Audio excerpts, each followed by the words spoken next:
好，欢迎回到提观点。刚刚呢，我们也提到了这个所谓的甘蔗吸管啦，或者各种农业废弃物所做成的吸管，但是也有网友质疑说，哎，这都是还是一次性的，真的有比较环保吗？钱总。因为一次性的产品，我们是从它整个生命周期来看，一次性它的数量最大，但是它使用的时间也是最短的。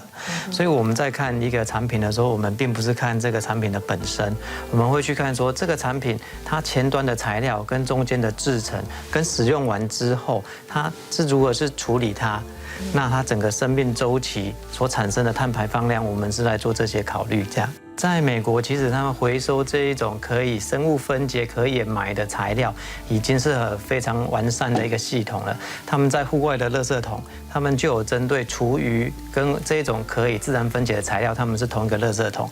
之后他们，所以它是跟厨余放在一起的。是的，它把它视同像厨余一样的处理方式就对了。对，这样子的一个趋势，董事长您怎么看？像台湾的农业气污还产生过去还烧稻草等等啊，造成空气污染等等。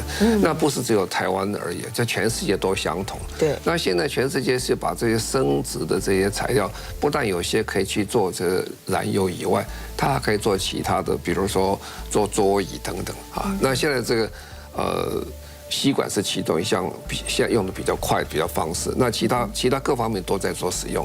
总而言之啊，生质的材料。尤其是过去农业事业废弃物的生质材料，现在变成全世界很热门的议题啊！因为这造成所谓循环经济里面现在最夯的议题之一。像主持人手上的这个布丁勺，还是一些像刚刚旁边可以看到的那一只是中药勺。像台湾的农民，他们有很丰沛的农业的副资材废弃物，还有一些中药厂或者是食品厂，他们都有大量的这种植物性的废弃物。那我们就是循环经济，不浪费这些资源，把它再资源化回收回来，做成各式各样的材料，也可以做成各式各样的产品。然后好像也有葡萄，对不对？就是说你到法国的时候，就有葡萄厂商主动来找。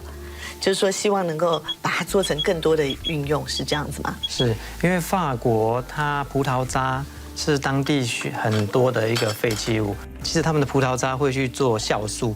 医疗用的酵素跟面膜，那做完之后，它还有剩下最后的渣渣。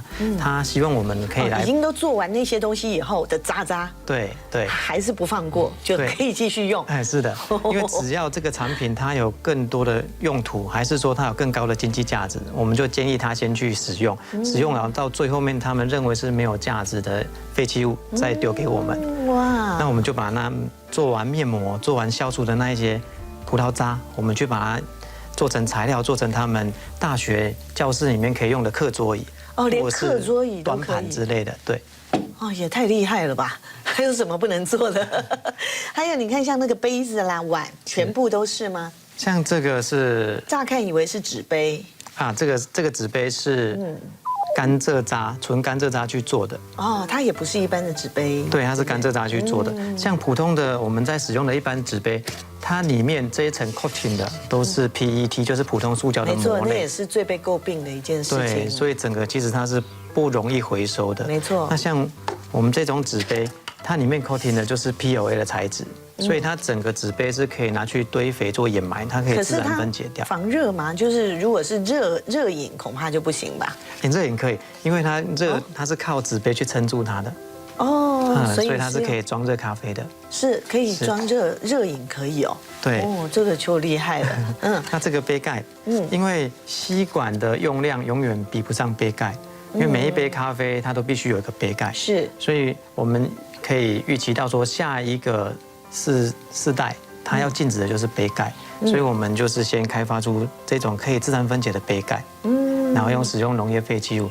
然后我们最主要的目的也是使用全球当地的农业废弃物，因为废弃物在运输的话是不符合那一种节能减碳的精神，所以我们是使用当地的农业废弃物来开发成材料。好，到底用了哪些废弃物啊？你今天也带了一些，那个香茅是，这个可以用来做什么？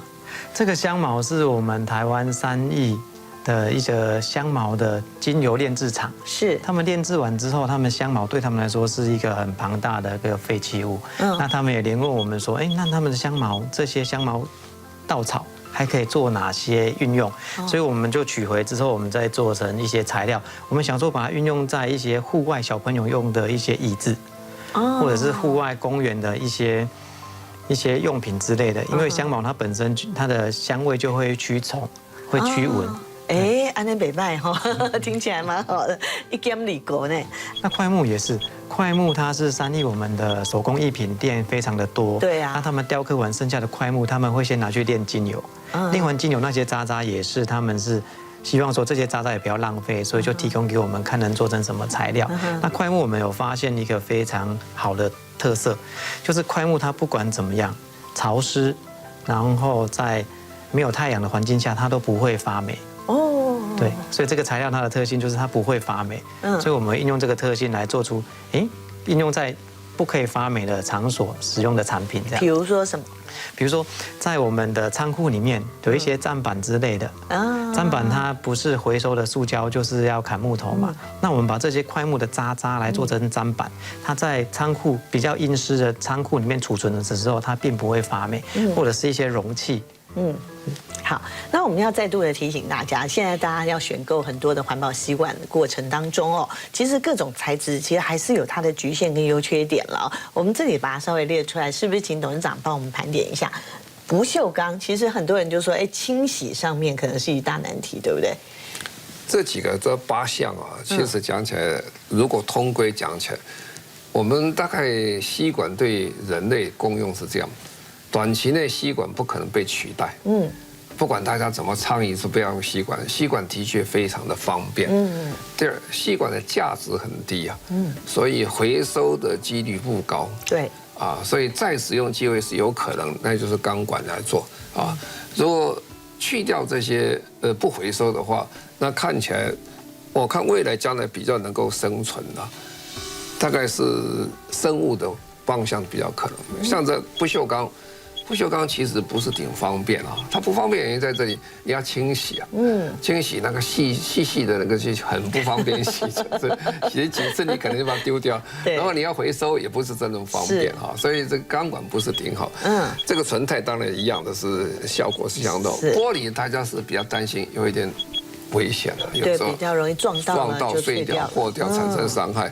那么竹筷子就比较好了，竹筷子用生物过来哈，是，但竹筷有时候跟我们筷子一样，家里有时候会容易发霉，有时候放久的时候有点问题，这是卫生的问题啊。是。那么这海藻这是也是日本人做的生物来，这几项生物来做的比较是理想一点哈。是。那纸做的话，纸大家还是第一个还是讲。纸要砍树哈，大家这个这是不太好。那第二件事情，纸在这个纸浆厂生产过程中漂白等等，这是重大的污染源之一，所以大家对纸是有意见的哈。那么最后亚克力也是。对，其实也是比较高单价的东西，基本上它也是从这个化石燃料过来的东西，对，所以我们比较少。所以总而言之，一句话就是说。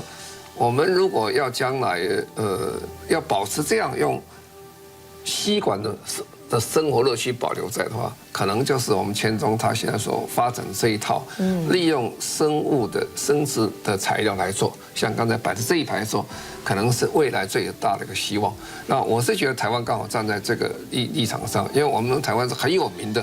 是手摇杯的一个发源国之一啦。我们的饮料赛我们饮料都要用吸管了，配合上这个，我想这也是台湾的一个机会，一个很好的一个方向就对了。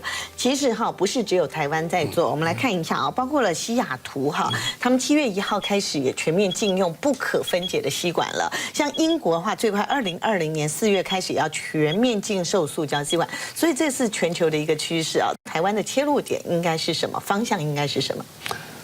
台湾最大的切入点是因为我们基本上我们常常讲，我们是全世界少有缺乏天然资源的国家，我们没有煤、没有煤、没有铁、没有钢等等，但是我们有不错的农业的基础在这里，我们还有森林。